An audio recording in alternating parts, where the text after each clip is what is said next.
Boy, oh boy, what a finish to the Daytona 500.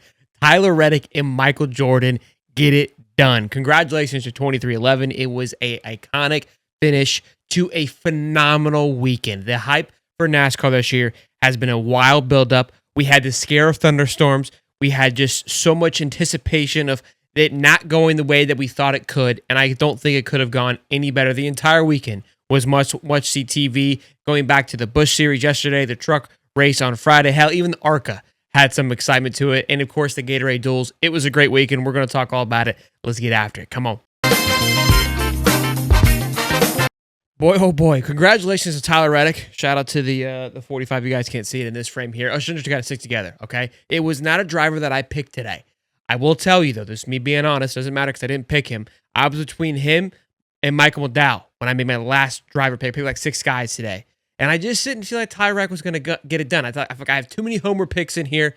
Let me go with a kind of an outlandish one with Michael McDowell, who races really well on speedways, has looked good the last couple of days in the truck race, things like that. So I was like, look, that's a guy's already won it before. He'll probably be up there. And I wasn't wrong. He was sniffing it. He was all in on it. But Tyler Reddick with an incredible finish. I mean, coming down the backstretch, chasing down Chase Elliott, getting a massive push by Riley Herbst there, and to be able to juke and dodge to get himself up there past Smith and then ultimately past Chase Elliott.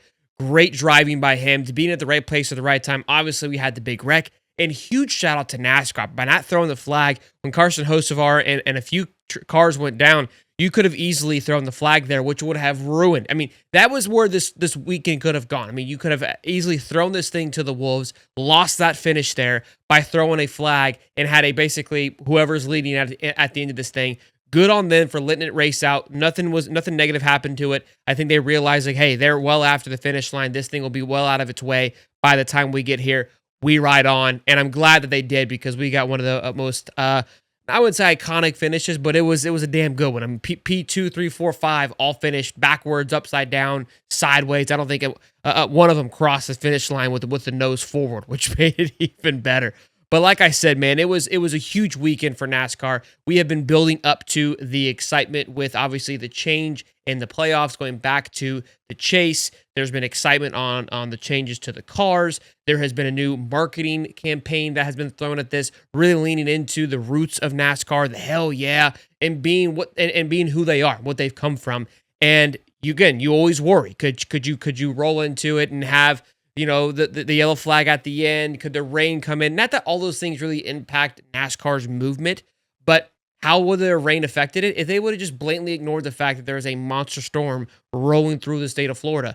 Good on them for moving it up an hour, not making it an issue. Windy day, but it didn't affect the racetrack at all. It was beautiful all weekend, allowed for great racing all weekend long, and it was a great start to it. I'm excited to get to Atlanta, though. I can't tell you enough.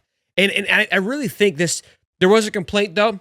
A lot of people are frustrated, myself included, riding half-ass their whole damn way. And we'll get into that now. Speaking of Toyota, the 3 of them got up there, the 3 of them being Bell, Bubba Wallace, Briscoe, I want to say, was up there for a little bit. I know Herbst was up there during this time. Corey Heim was the other person that was during this kind of this Toyota caravan, if you will. The 3 of them got up front. The 4 of them, kind of got up there and just shut it down. Really controlled the space or controlled the speed of the race, running 52, 54-second laps when they were going sub 47 prior. When the Fords were up there, them boys were hauling ass. They weren't holding anything back. You heard Brad over the radio go, let's send this thing to the stratosphere. Couldn't go anywhere. Bubba did a phenomenal job of holding down that middle line, which there was 4 Fords ready to rock and roll, and just basically controlled the pace, controlled the tempo, which it's not very fun. I mean, you saw the throttle, 56, 57%. These boys were going 180 without even trying, when they could probably go on 200 if they really wanted to sling that thing. Now, there obviously is complaints of it going slow, but when you saw those things ramp up, we would have had a lot more wrecks, which would have been a headache, which they may have trickled into the rain. So I don't mind it for that regard, because when those things started getting up to the full throttle, they were getting wobbly, especially with that wind coming off turn 4 into that straightaway. A lot of cars started to see a lot of lift there, and who knows if those things were going full speed all the way around, with that factored. Now, is this still saying that it's not an issue? No, it is an issue with the fuel saving game. The pits, it's part of NASCAR, right? I mean, I don't even think I saw too many tire changes. I mean, outside of the stages, you know what I mean? Which obviously that is part of the excitement is how well can you come in, which we saw that. That was, I mean, the way the end of the race came to it, where they had to work in teams and how it all worked itself out. Obviously, we ended up having that caution where Graham McDowell got extremely lucky, but seeing all those teams having to figure out to work themselves out, that how are they going to come in, their pit strategy, that's what we want to see, right? And then have they work the way back into the pack. All of that was great, and I really enjoyed it. So all in all, not too much to complain about. Again, when it was 3 wide, it was like damn near going down in Los Angeles, just nut to butt, nowhere to go, just stuck in traffic there. So, but outside of that, it was good. I know there'll be some complaints. There'll be a lot of conversations probably this week about Toyota locking some things down. Ryan Blaney had some comments about it, saying NASCAR has to fix that. I don't know what they do. I don't know how do you force someone to go full throttle. I don't know where that caveat would be. I don't know if they force an extra pit where then the fuel strategy doesn't matter anyways.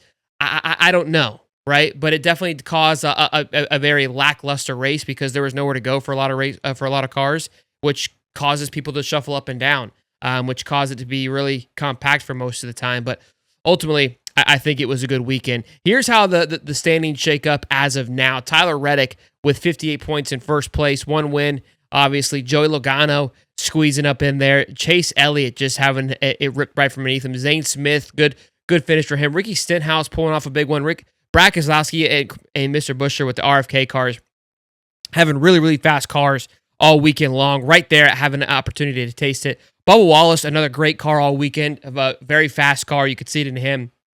A lot of these guys knew it, saw it, felt that they had opportunities to get it done. Carson Hocevar was another one. I was very proud of his performance, to be quite honest with you. He'll get some flack for obviously wrecking at the end there, but he was somebody who kind of just laid low, hung out in the back of the pack the entire time, had a great pit strategy right at the end there, like I was just talking, shuffles his way up to the front, gets linked up with his teammate and Graham McDowell, or Michael McDowell, excuse me, and have her having some success, pushing very well. Carson was shoving McDowell up front, shoving others up front to move lines. I mean, those cars were the 2 fastest cars on the track, it felt like at times.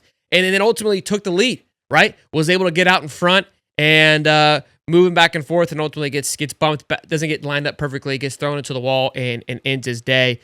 Coming down the last lap, I think this is going to be my luck. Go from Mark Martin to Kyle Busch to Carson Hocevar, where this is what I'm going to work myself into. But I was happy to see the growth. I think he learned a lot over the past weekend. He was in the right place at the right time for most of the race, outside that last little bit there. But very good patience, very good speed, knew when to attack, knew when to follow. In my opinion, took the lead at the right time. That's what you got to do. You're going to have to be able to block and get into those positions a little bit better. Did he need to jump up there? Probably not. He probably should have just stayed down low or commit to the line a little bit more. I think he was a little slow in trying to commit to it. But whose fault is it? People will point blame all day long. Without Justin Allgaier had a pretty good showing in the number 40 junior motorsports car outside of the weird block with Denny. Denny tried to make something, in my opinion, that wasn't there, but Justin took the flack for it. So good on him for stepping up to it. But and then another great finish from RFK with Ryan Preece finishing the race backwards. I mean, you can't really expect anything less. I love Ryan Preece. I like a lot of the RFK guys. Outside of Brad Keselowski, he was whining at the end. He was pissed with how Riley handled the race, saying he had nowhere to go. Look, everyone feels like they have an opportunity to win, and when you're that damn close, you're moving and sliding, and ultimately, you allowed for your guy to win in Tyler Reddick, so he'll be a hero when he gets back to the 2311 camp. And Michael Jordan gave him a lot of credit during his post-game presser. It was cool to see Jordan get it done, especially with the drama that happened during the offseason, right? Like with 2311 and NASCAR, with the charter situation, the suing. I mean, everyone knows of the story. Obviously, it gets settled outside of court. 2311 walks away, I would assume happy with some money in their pocket and their ability to keep their charters. And the first one of the race, the big one, they get it done. And now the NASCAR has to go and handle Jordan the boys a nice fat trophy. And not to mention a huge shout out to Denny Hamlin. The guy's a 3-time Daytona 500 champion. And with the offseason that he had, if you can't win it yourself, the only alternative is one of your guys gets it done. And you always want to win as many Daytona 500 as you can. He would have been obviously in a class of his own with winning 4 with Bobby Allison. But 3 and now 1 as an owner, it's got to be something special. You get to celebrate. You get to have a great time as if you wanted it. So I'm sure it's a whole different unique feeling that a lot of people don't get to feel. I know Brad's trying to feel that as well. So I'm very happy for Denny Hamlin, very happy for Michael Jordan. Big fan of 2311 myself. Again, kind of that new kid on the block that I think have done a great job of establishing themselves in the sport, going after young drivers. Corey Heim was phenomenal, in my opinion, in his debut. Connor Zilic showed a lot of speed. Obviously gets wrecked early, getting speed up front like that. It gets a little bit wobbly, and he was essentially out of the race, which that's Daytona, right? That's going to happen. I can't stress enough how excited I am to head into Atlanta next week. Again, I think that we're going to have a similar type of excitement. I think Atlanta is one of the most electric tracks on the circuit right now, and I can't wait for it. Then you go to Coda in 3 weeks.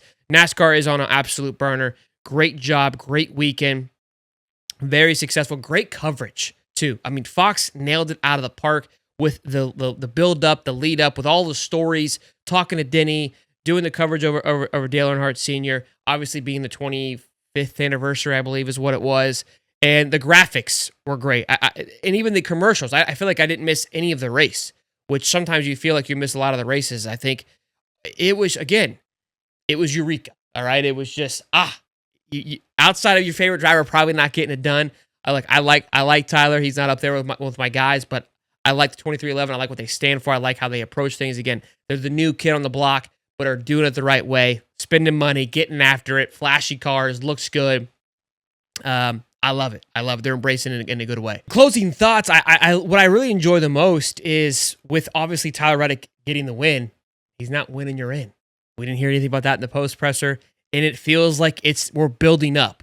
Right? For me, anyways, as a fan, it felt like when this racer would win this race, it was like, all right, cool. Like, my season's kind of good now. I'm checked in. I don't have to worry about it. Now, I know that doesn't play a factor. I know they still want to go out and win, but it kind of took the edge off a little bit, in my opinion. But now you feel like, okay, this is a good start to the rest of the season. This is where I want to be. And that's kind of how I felt why the part of the race went a certain way that it did. I think the stages felt a little better. Outside the first one being a little unique with the pitting, I think there were some mishaps on there, especially on Kyle Busch. The second one had a little more juice to it, realizing like, hey, all these matter. Every little point that I can pick up right now is going to be absolutely huge. And I think that's why we saw such a pretty clean race for most of the part. Obviously, we had the big, cluster at the end there, but all those guys got across the finish line.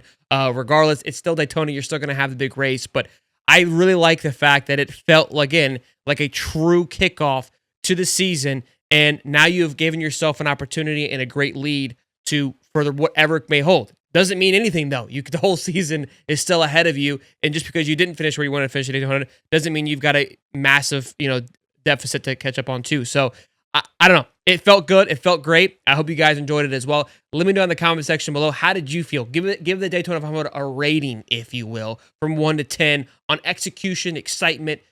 Did it live up to the expectations? Maybe there's something, hey, I wish I could have seen a little more of this. But all in all, it was good. Smash the like button, subscribe. Hope you guys enjoy the content. We'll see you in the next one. Boogity boogity, baby.